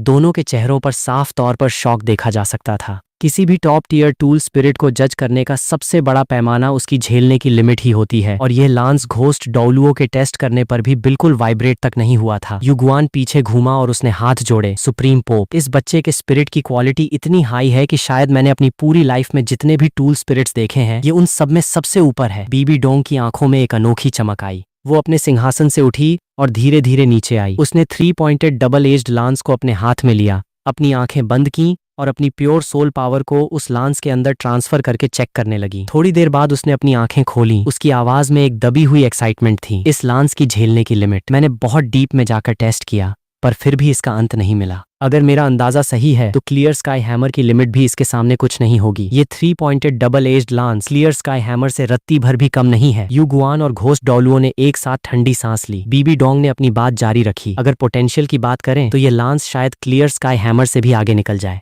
इसका वजन सोल रिंग्स चढ़ने के साथ साथ बढ़ता जाएगा, और सबसे बड़ी बात यह है कि इसके ओनर पर इसके वजन का कोई असर नहीं पड़ेगा। इसका मतलब है कि इसके ग्रो होने की upper limit clear sky hammer से कहीं ज्यादा हो सकती है। फ्यूचर में दुनिया का नंबर 1 टूल स्पिरिट का टाइटल शायद अब बदलने वाला है। युगुआन और घोस्ट डोलुओ ने एक साथ झुककर बधाई दी। सुप्रीम पोप को बहुत बहुत बधाई। इस बच्चे के स्पिरिट हॉल में आने के बाद क्लियर स्काई सेक्ट के वो दड़बे में छुपे हुए चूहे तो गुस्से से लाल पीले हो जाएंगे। बीबी डोंग ने धीरे से सिर हिलाया। उसके चेहरे पर एक रेयर स्माइल आ गई। उसने तुम्हारी तरफ देखा। अपना दूसरा स्पिरिट समन करो। तुमने मन में कमांड दी। तुरंत एक छोटे बालों वाला सफेद कुत्ता तुम्हारे पैरों के पास प्रकट हो गया। वो अपनी पूंछ हिलाते हुए तुम्हारी पिंडली से अपना शरीर रगड़ने लगा और उसने एक हल्की सी आवाज निकाली। युगुआन और घोस्ट डोलुओ ने थोड़ी देर उसे ध्यान से देखा और उनके चेहरों के एक्सप्रेशंस धीरे धीरे ठंडे पड़ गए। Body detached beast spirit? Yuguan ने अपनी भौहें सिकोड़ी। उसकी आवाज में निराशा साफ झलक रही थी। शिट, ये तो गड़बड़ हो गई। बीबी डोंग की नजरें जैसे ही उस सफेद कुत्ते पर पड़ी, उसके चेहरे के भाव अचानक बेहद कॉम्प्लिकेटेड हो गए। बॉडी डिटैच्ड बीस्ट स्पिरिट को देखकर उसे अनजाने में ही एक इंसान की याद आ गई। यू शियाओगांग, वही बंदा जिसे उसके डिटैच्ड स्पिरिट लुओ सैनपाओ की वजह से पूरी दुनिया एक कचरा समझती थी और जो पूरी लाइफ सिर्फ लेवल 29 पर ही अटका रह गया। उसकी आंखें धीरे धीरे शून्यता में खोने लगीं और उसके दिल में तुम्हें अपना ऑफिशियल स्टूडेंट बनाने का जो प्लान था वो थोड़ा ठंडा पड़ गया। Twin spirit, full congenital soul power, पहले स्पिरिट का पोटेंशियल क्लियर स्काई हैमर को भी मात देने वाला, पर साला दूसरा स्पिरिट एक डिटैच्ड बीस्ट स्पिरिट निकल गया। उसने अपने थॉट्स को बटोरा। उसकी आवाज फिर से ठंडी हो गई। यांग जियान, तुम्हारा टैलेंट वाकई काफी अच्छा है। मैंने डिसाइड किया है कि फिलहाल मैं तुम्हें अपनी एक अनऑफिशियल स्टूडेंट के रूप में रखूंगी और कुछ सालों तक तुम्हारी परफॉर्मेंस देखूंगी। अगर मुझे तुम्हारा काम पसंद आया तो उस वक्त मैं तुम्हें ऑफिशियली अपना स्टूडेंट बना लूंगी। तुम्हें पूरी बात समझ आ गई। तुम्हें पता था कि ऐसा सिर्फ इसलिए हुआ है क्योंकि इन लोगों ने शियाओटियन कुत्ते की वैल्यू को बहुत कम आंका था, पर तुम्हें इस बात से कोई फर्क नहीं पड़ रहा था, बल्कि यह तो तुम्हारी प्लानिंग के हिसाब से एकदम परफेक्ट था। शियाओटियन कुत्ते की असली पावर्स का छिपा रहना ही बेहतर था। इसे ट्रम्प कार्ड की तरह बचाकर रखा जा सकता था। स्टूडेंट यांग जियान टीचर को प्रणाम करता है। तुमने झुककर सम्मान दिया। बीबी डोंग ने धीरे से सिर हिलाया। भले ही तुम्हारी सोल पावरफुल है, पर तुम्हारी बॉडी का बेस बहुत कमजोर है। तुम भयंकर कुपोषण के शिकार हो। ऐसे में जल्दबाजी में सोल रिंग एब्जॉर्ब करना तुम्हारे लिए बहुत रिस्की हो सकता है। इसलिए सबसे पहले तुम्हें अपनी बॉडी को मजबूत करना होगा, उसका ध्यान रखना होगा। जब सही टाइम आएगा तब हम तुम्हारी पहली सोल रिंग लेंगे। इस बीच युगुआन तुम्हें बेसिक कल्टीवेशन की ट्रेनिंग देंगे। स्टूडेंट समझ गया। बीबी डोंग ने हाथ हिलाकर युगुआन को तुम्हें ले जाने का इशारा किया। जब तक तुम्हारी परछाई वहां से गायब नहीं हो गई, बीबी डोंग वैसे ही गुमसुम होकर अपने सिंहासन पर बैठी रही। उसकी आंखें कहीं खोई हुई थीं। Detached beast spirit. उसे फिर से उसी आदमी की याद आ गई थी और उनके बीच के उस उलझे हुए पास्ट की यादें ताजा हो गईं। घोस्ट डोलुओ ने हल्का सा खांसा। बीबी डोंग होश में आई और उसने अपने माथे को मला। घोस्ट, यांग जियान के बैकग्राउंड की जांच करो। जितनी डिटेल में हो सके उतनी डिटेल में निकालो। जो आज्ञा। पूरे पैलेस में फिर से सन्नाटा पसर गया। युगुआन तुम्हें कई गलियारों से पार ले गया और एक सेपरेट छोटे से कॉटेज के सामने लाकर रुका। कॉटेज ज्यादा बड़ा नहीं था, पर वहां का नजारा बेहद खूबसूरत था। ब्लूस्टोन का एक छोटा सा रास्ता, नक्काशीदार खिड़कियां और 2 मंजिला एक बेहद क्लासी बिल्डिंग। दरवाजा खोलकर जैसे ही तुम अंदर गए, वहां के टेबल, कुर्सियां और बेड सब टॉप क्वालिटी की लकड़ी के बने थे और रजाई गद्दे बादलों जैसे सॉफ्ट थे। तुम एक पल के लिए ब्लैंक रह गए। अभी कुछ दिनों पहले तक तुम हुआंगयू गांव के उस पत्थर के घर में सो रहे थे जहां चारों तरफ से हवा पास होती थी। ये स्पिरिट हॉल की सबसे टॉप लेवल की मेडिटेशन टेक्निक है। युगुआन ने तुम्हें एक पतली सी बुकलेट थमाई। पहले तुम इससे थोड़ा फैमिलियर हो जाओ, कल से मैं तुम्हें इसका कल्टीवेशन सिखाऊंगा। तुमने बुकलेट ली और बहुत तमीज से थैंक यू कहा। युगुआन के जाने के बाद तुमने कैजुअली उसके कुछ पन्ने पलटे। नो डाउट ये काफी कमाल की टेक्निक थी। अगर इसे बाहर मार्केट में छोड़ दिया जाए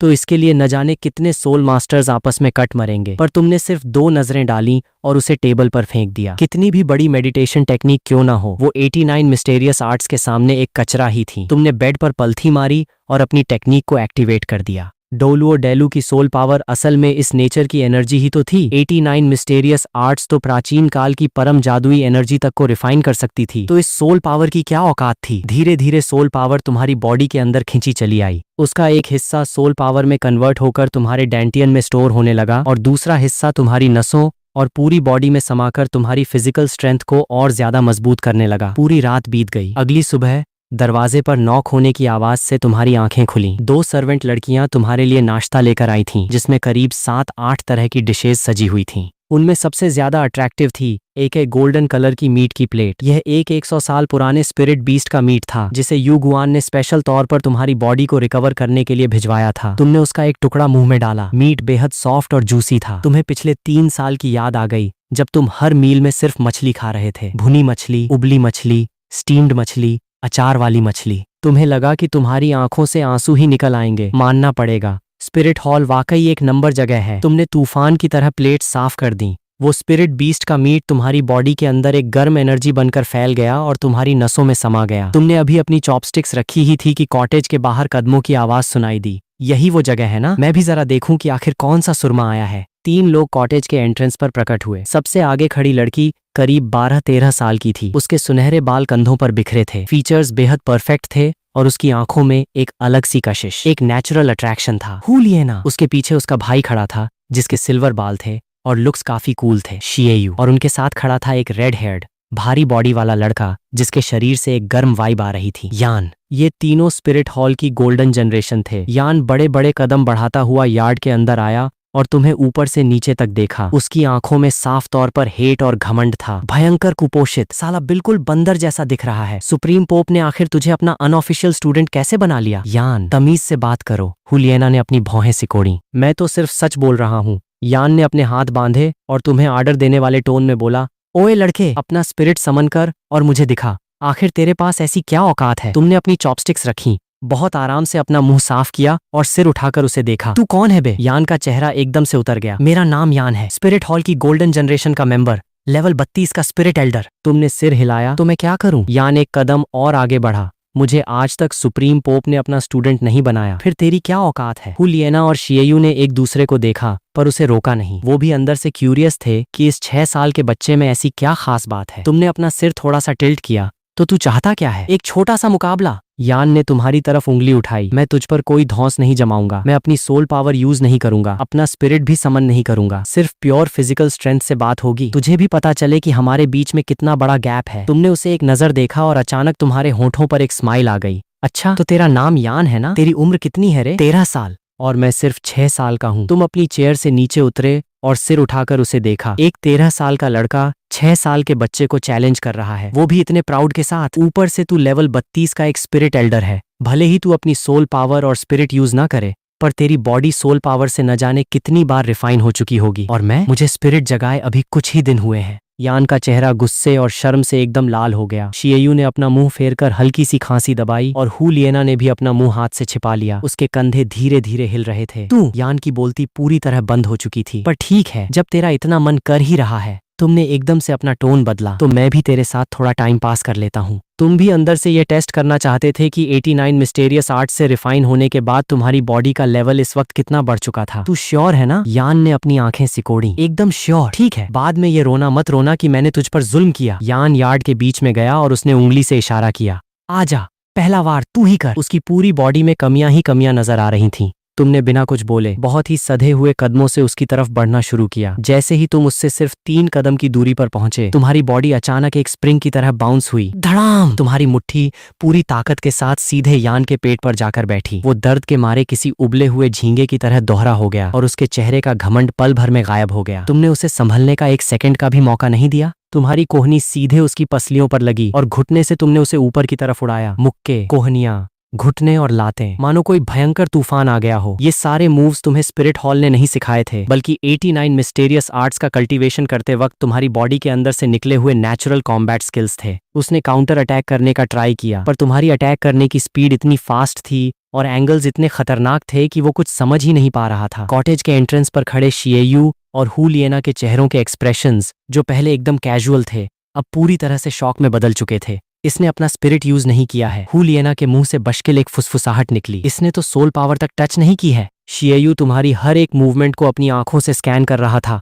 प्योर फिजिकल बॉडी। भाई, ये कैसे पॉसिबल है? वो सिर्फ 6 साल का है। पर हकीकत उनकी आंखों के ठीक सामने थी। तुमने एक जोरदार विप किक सीधे यान की कमर पर मारी, जिससे वो लड़खड़ाता हुआ 2 कदम पीछे जा गिरा। पर इस जोरदार हिट के तुरंत बाद तुम्हें अचानक एक बेहद हैरान करने वाली बात का एहसास हुआ। तुम्हारी मूवमेंट्स इस वक्त साफ तौर पर स्लो हो चुकी थीं। तुम्हारी बॉडी का बेस वैसे ही बहुत खराब था। 89 मिस्टेरियस आर्ट्स ने भले ही तुम्हारी बॉडी स्ट्रेंथ को डबल कर दिया था, पर यह हाई इंटेंसिटी ब्लास्ट ज्यादा देर तक नहीं टिक सकता था। यान ने भी तुम्हारी इस कमजोरी को भांप लिया। उसने अपनी पोजीशन संभाली और काउंटर अटैक करना शुरू किया। उसने एक जोरदार मुक्का मारा, जिसे तुमने साइड होकर डॉज कर लिया, पर उसने तुम्हारी डॉजिंग की डायरेक्शन को पहले ही प्रिडिक्ट कर लिया था और तुरंत ही उसकी दूसरी भारी मुट्ठी सीधे तुम्हारे कंधे पर आकर बैठी। तुम्हारी लिटरली चीख निकल गई। तुम झटके के साथ कई कदम पीछे जा गिरे। यान ने तुम्हें संभलने का मौका तक नहीं दिया। उसकी लातें और मुक्के एक साथ तुम पर बरसने लगे और 3 मूव्स के बाद ही उसने तुम्हें कॉटेज के एक कोने में दबा दिया। बस, अब और नहीं, मैं हार मानता हूँ। तुमने अपने हल्के से कांपते हुए हाथों को देखा और बिना किसी ईगो के तुरंत सरेंडर कर दिया। यान एकदम ब्लैंक रह गया। उसने नीचे अपनी फटी हालत को देखा और उसका चेहरा गुस्से में और ज्यादा काला पड़ने लगा। साले, मैं लेवल 32 का एक स्पिरिट एल्डर होकर तेरे हाथों इस कदर पिटा हूँ, अब मैं तुझे कैसे छोड़ दूं? तुमने अपना सिर थोड़ा टिल्ट किया। अरे भाई, तूने खुद ही तो मुकाबला करने को कहा था, इसमें मेरी क्या गलती है? तू साले मौत को दावत दे रहा है। यान गुस्से से पूरी तरह पागल हो गया। उसके शरीर से एक बेहद गर्म और खूंखार एनर्जी ब्लास्ट हुई। 2 येलो और 1 पर्पल, यानी 3 सोल रिंग्स हवा में तैरने लगी और उसके पीछे फ्लेम लॉर्ड का एक खूंखार साया प्रकट हो गया। शिएयू और हु लिएना के चेहरों के एक्सप्रेशंस एकदम से बदल गए। दोनों एक साथ आगे बढ़े। यान, बात हुई थी कि ना तो स्पिरिट यूज होगा और ना ही सोल पावर। अब तू ये क्या नौटंकी कर रहा है? हु लिएना ढाल बनकर तुम्हारे सामने खड़ी हो गई। मैं अगर हार बर्दाश्त नहीं होती तो मुकाबला करने की भीख मत मांगा करो। हु लिएना के ये शब्द किसी धारदार चाकू की तरह यान के दिल के आर पार हो गए। यान हु लिएना को एक तरफा प्यार करता था, यह बात जगजाहिर थी। जिस लड़की को वो पसंद करता था, उसके मुंह से हार बर्दाश्त न होने की बात सुनना तुम्हारे हाथों पिटने से भी 1000 गुना ज्यादा दर्दनाक था। उसकी मुट्ठियां गुस्से में कड़कड़ा उठी। उसने तुम्हें एक खूंखार लुक दिया। जब तुझे तेरी पहली सोल रिंग मिल जाएगी, तब हम दोबारा लड़ेंगे। तुमने उसे ऐसे देखा मानो वो दुनिया का सबसे बड़ा बेवकूफ हो। मैं भला तुझसे दोबारा क्यों लड़ूंगा? क्या मेरे पास फालतू का टाइम है जो मैं रोज रोज तेरे जैसे लोगों से मारपीट करता फिरूं? मैं जा रहा हूँ। तुम बिना पीछे मुड़े कॉटेज से बाहर चल दिए। हु लिएना ने तुम्हारी पीठ को देखा। उसके होंठों पर अनजाने में ही एक प्यारी सी स्माइल आ गई और वो तेजी से तुम्हारे पीछे पीछे दौड़ पड़ी। कॉटेज से बाहर आकर तुमने अपने उस सुन्न पड़ चुके कंधे को मला और मन ही मन कैलकुलेट करने लगे। 89 मिस्टेरियस आर्ट्स का सिर्फ कुछ ही दिनों का कल्टीवेशन लेवल 32 के स्पिरिट एल्डर को इस कदर धो सकता है। ये टेक्निक वाकई नेक्स्ट लेवल है, पर स्टैमिना अभी भी एक बहुत बड़ा सिरदर्द है। एक बार फुल एनर्जी ब्लास्ट करने के बाद बॉडी एकदम बेजान हो जाती है। मुझे अब सीधे लाइब्रेरी जाना चाहिए ताकि स्पिरिट बीस्ट्स की बुक्स पढ़ सकूं और अपनी पहली सोल रिंग का फाइनल डिसीजन ले सकूं। तुम्हारे वहां से जाने के बाद कॉटेज के बाहर एक अंधेरे कोने में से धीरे धीरे युगुआन का साया बाहर आया। उसने तुम्हारे जाने की डायरेक्शन को देखा और उसका पूरा चेहरा गहरे अचंभे से भरा हुआ था। इस लड़के की बॉडी स्ट्रेंथ कल के कंपैरिजन में आज और ज्यादा बढ़ चुकी है। सिर्फ एक रात के अंदर ऐसा कैसे पॉसिबल है? उसकी बॉडी में एक मूवमेंट हुआ और वो पलक झपकते ही वहां से गायब हो गया। पोप पैलेस के अंदर बीबी डोंग अपने सोने के सिंहासन पर बैठी एक मखमली जेड रिंग से खेल रही थी। घोस्ट डाउलुओ इस वक्त उसे सीक्रेट रिपोर्ट दे रहा था। 7 ट्रेजर्स ग्लेज्ड सेक्ट इन दिनों काफी एक्टिव है। निंग फेंगजी गुपचुप तरीके से कई छोटे मोटे सेक्ट्स को अपने अंडर करने में लगा है और सोड डाउलुओ चेनशिन भी हाल ही में कई बार सेक्ट से बाहर गया है। वो कहाँ गया है इसकी कोई पक्की खबर नहीं है। उन पर पूरी नजर रखो, पर ध्यान रहे कि उन्हें शक ना हो। जो आज्ञा। तभी युगुआन तेजी से अंदर आया। उसके चेहरे के भाव काफी अजीब थे। सुप्रीम पोप, अभी कुछ देर पहले यांग जियान और यान के बीच एक फाइट हुई है। बीबी डोंग की थोड़ी सी दिलचस्पी जागी। यान उसे परेशान करने गया था क्या? यान का नेचर वो अच्छे से जानती थी, बेहद कॉम्पिटिटिव और घमंडी। पर एक 13 साल का लेवल 32 का स्पिरिट एल्डर एक 6 साल के न्यू बॉर्न बच्चे को चैलेंज करने जाए, यह बात वाकई उसकी ओछी सोच को दिखाती थी। रिजल्ट क्या रहा? युगुआन के चेहरे के एक्सप्रेशंस और ज्यादा अजीब हो गए। यांग जियान ने यान को बहुत गंदे तरीके से धोया है। बीबी डोंग के हाथ में घूम रही जेड रिंग अचानक रुक गई। घोस्ट डाउलुओ का काला धुआं भी झटके से एक तरफ शिफ्ट हुआ। तुमने क्या कहा? यांग जियान ने यान को पीट दिया। युगुआन ने अपनी बात रिपीट की। भले ही एंड में यांग जियान ने खुद सरेंडर कर दिया, पर यान की हालत बहुत खराब थी। बीबी डोंग 2 सेकंड के लिए एकदम खामोश हो गई। लेवल 32 का एक स्पिरिट एल्डर एक ऐसे बच्चे से पिट गया जिसके पास अभी तक पहली सोल रिंग तक नहीं है। भले ही यान ने अपनी सोल पावर और स्पिरिट यूज ना की हो, पर 13 सालों से सोल पावर से रिफाइन हो चुकी उसकी बॉडी एक 6 साल के बच्चे को चींटी की तरह मसलने के लिए काफी होनी चाहिए थी। पर हकीकत बिल्कुल उलट थी। युगुआन ने थोड़ा रुक कर आगे कहा, यांग जियान ने शुरुआत से ही यान पर पूरा प्रेशर बना रखा था। वो तो बस एंड में स्टेमिना खत्म होने की वजह से उसने खुद हार मान ली। और तो और क्या? घोस्ट डाउलुओ ने इस बार खुद आगे बढ़कर पूछा। उस लड़के की बॉडी स्ट्रेंथ में कुछ बहुत बड़ी गड़बड़ है। कल जब मैं उसे कॉटेज लेकर गया था तो उसके पैर कमजोरी से कांप रहे थे, पर आज फाइट के बाद जब मैंने उसे चुपके से ऑब्जर्व किया तो उसकी फिजिकल कैपेसिटी कल से कई गुना बेहतर थी। सिर्फ एक रात के अंदर इतना बड़ा चेंज। पूरे पैलेस में एक गहरा सन्नाटा पसर गया। बीबी डोंग की उंगलियां सिंहासन के हैंडल पर एक रिदम में टैप करने लगी। Twin spirit, full congenital soul power और सिर्फ एक रात में बॉडी स्ट्रेंथ का इस कदर बढ़ जाना, यह बच्चा उसकी सोच से भी कहीं ज्यादा मिस्टीरियस और स्पेशल था। शायद इसे सीधे अपना प्राइमरी स्टूडेंट बना लेना चाहिए। पूरे स्पिरिट हॉल में कियान रेनेक्स्यू के अलावा ऐसा टैलेंट किसी के पास नहीं था।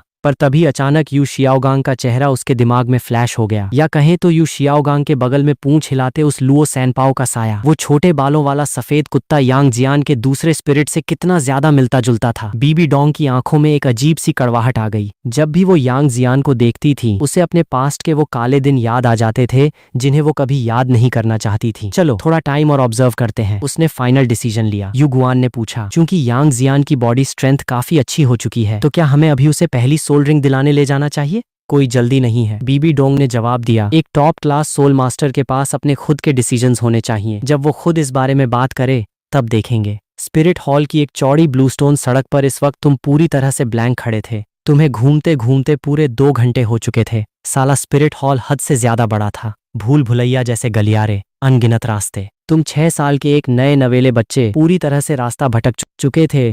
लाइब्रेरी आखिर है कहाँ भाई? तुमने सिर उठाकर सामने बनी एक बिल्डिंग पर लगे बोर्ड को देखा जिस पर काउंसिल हॉल लिखा था। तुमने एक ठंडी सांस ली और आगे बढ़ने ही वाले थे कि पीछे से आवाज आई, ओए बच्चे। तुमने पीछे मुड़कर देखा। हुलियना ने अपनी ड्रेस चेंज कर ली थी। उसके सुनहरे बाल एक प्यारे से हेयर बैंड से बंधे थे और टाइट कल्टीवेशन आउटफिट उसकी परफेक्टली शेप्ड बॉडी को हाईलाइट कर रहा था। भले ही तुम 2 जन्मों की यादें लिए बैठे थे, पर एक सेकंड के लिए तुम्हारी भी बोलती बंद हो गई। इस लेवल की ब्यूटी तुमने पिछले जन्म में सिर्फ स्क्रीन्स पर ही देखी थी। तुम यहाँ क्या कर रहे हो? हुलियना तुम्हारे पास आई और तुम्हें क्यूरियोसिटी के साथ देखने लगी। मैं लाइब्रेरी जाना चाहता हूँ। पर हुलियना के मुंह से एक प्यारी सी हंसी छूट गई। उसकी आंखें मुस्कुराते हुए आधे चांद जैसी हो गईं। स्पिरिट हॉल वाकई बहुत बड़ा है।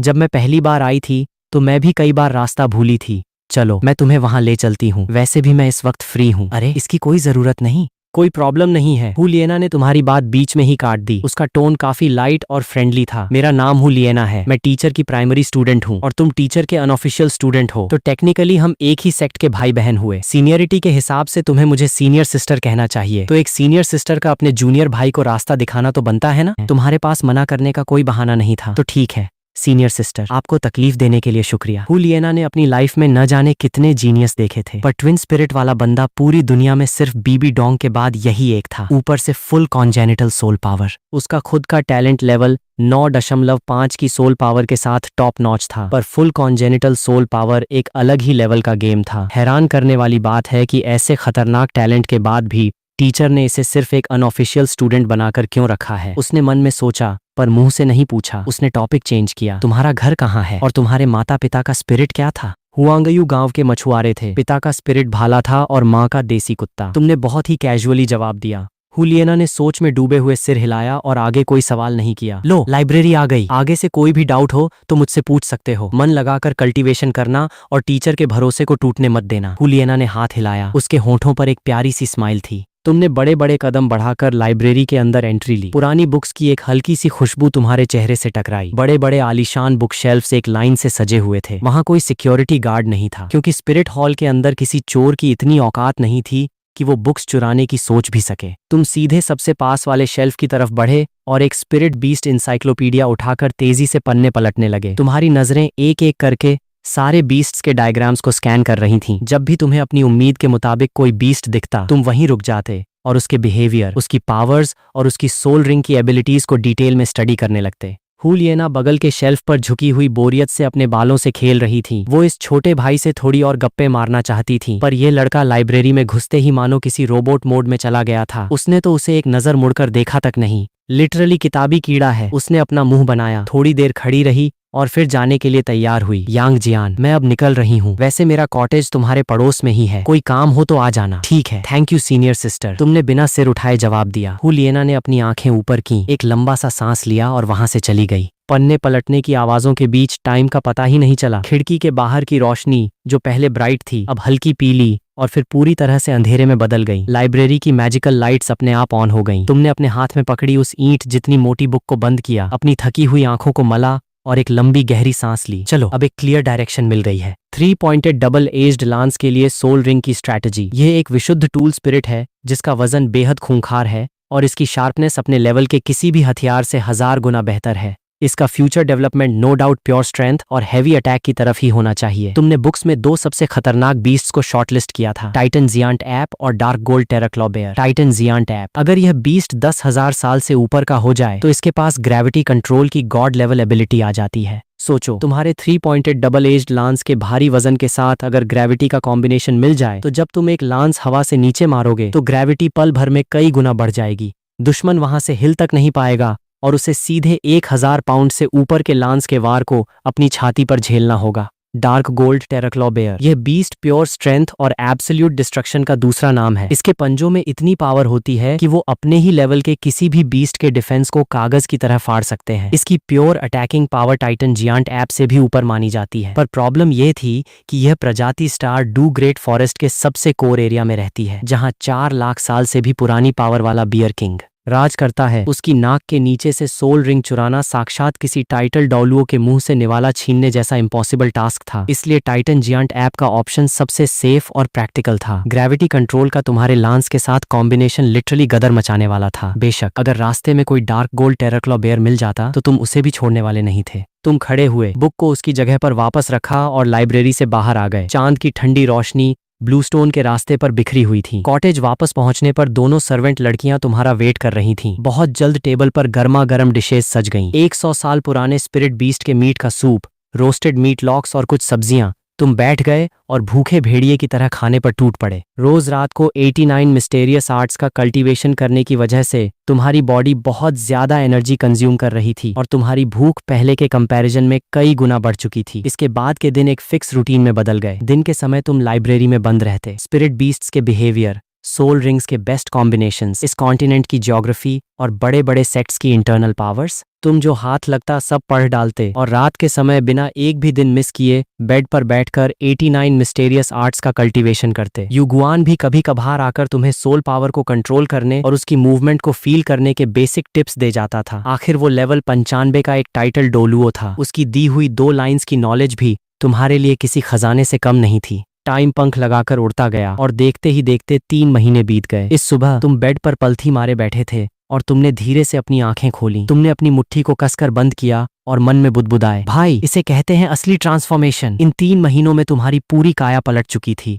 वो पीला पड़ा चेहरा और कुपोषण के लक्षण पूरी तरह गायब हो चुके थे। भले ही तुम्हारी हाइट तुम्हारी उम्र के बच्चों से थोड़ी सी छोटी थी, पर तुम्हारी स्किन के नीचे अब साफ तौर पर मजबूत मसल्स की कटिंग देखी जा सकती थी। तुम्हारी पूरी वाइब एकदम फ्रेश और एनर्जेटिक थी। और सबसे बड़ा ब्लास्ट था तुम्हारी बॉडी स्ट्रेंथ में। 89 मिस्टेरियस आर्ट्स के नॉन स्टॉप कल्टीवेशन की बदौलत तुम्हारी फिजिकल कैपेसिटी इस वक्त सीधे स्पिरिट किंग लेवल 50 के लेवल को टक्कर दे रही थी। तुम्हारी मेंटल पावर भी उसी सेम लेवल पर पहुंच चुकी थी। अब एक 10,000 साल की सोल रिंग को एब्जॉर्ब करना तुम्हारे लिए बाएं हाथ का खेल था। न सिर्फ तुम बल्कि शियाओटियन कुत्ता भी इन 3 महीनों में खाली नहीं बैठा था। तुम रोज रात को उसे बाहर छोड़ देते थे ताकि वो चांद तारों की एनर्जी को खुद में समेट सके। आज के समय में उसकी खुद की वाइब एक 30,000 साल पुराने स्पिरिट बीस्ट के बराबर पहुंच चुकी थी। यांग जियान, क्या तुम जाग गए हो? कॉटेज के बाहर से युगुआन की आवाज आई, जिसका टोन आज पहले से कहीं ज्यादा सीरियस था। तुमने दरवाजा खोला। युगुआन पर्पल कलर के लंबे गाउन में यार्ड के गेट पर खड़ा था। जैसे ही उसकी नजरें तुम पर पड़ी, उसके चेहरे की स्माइल अचानक वहीं फ्रीज हो गई। ये लड़का है।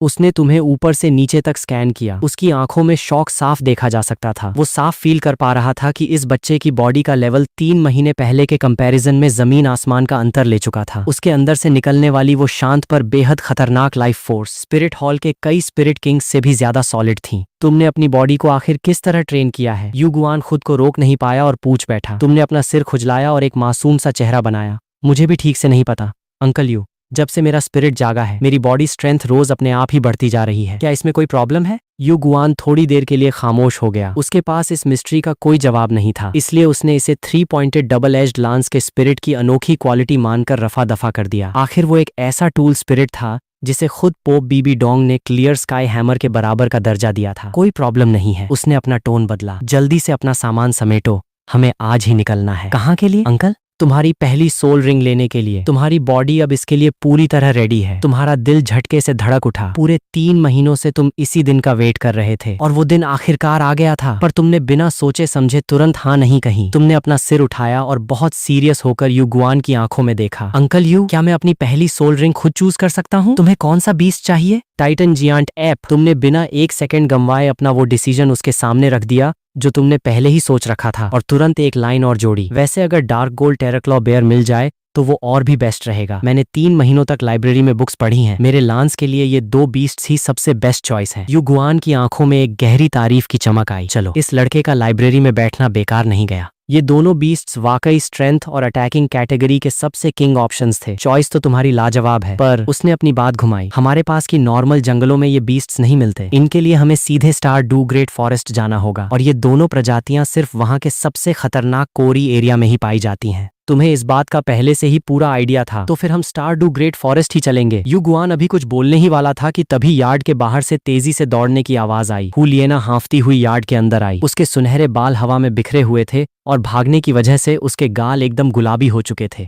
अंकल यू, यांग जियान, तुम यहाँ इतनी सुबह क्या कर रही हो? युगुआन ने अपनी भौहें सिकोड़ी। मैं बस यहाँ से गुजर रही थी और मैंने सुना कि आप लोग स्टार डू ग्रेट फॉरेस्ट जा रहे हैं सोल रिंग लेने। हुलियना की नजरें तुम पर टिकी थीं। उसकी आंखों में एक अलग ही एक्साइटमेंट थी। मेरे छोटे भाई को उसकी पहली सोल रिंग मिलने वाली है। मैं भी साथ चलकर देखना चाहती हूँ। सोल रिंग का शिकार कोई बच्चों का खेल नहीं है, खासकर स्टार डू ग्रेट फॉरेस्ट जैसी खतरनाक जगह पर। हुलियना ने तुरंत अपने दोनों हाथ जोड़े और बिल्ली जैसा मासूम चेहरा बनाकर युगुआन की तरफ देखा। प्लीज अंकल एल्डर, मैं प्रॉमिस करती हूँ कि मैं चुपचाप पीछे चलूंगी और बिल्कुल भी परेशान नहीं करूंगी। युगुआन ने थोड़ी देर सोचा और एंड में अपना सिर हिला दिया। चलो ठीक है, पर तमीज से रहना। Thank you so much uncle. Juliana खुशी से झूम उठी और दौड़कर तुम्हारे बगल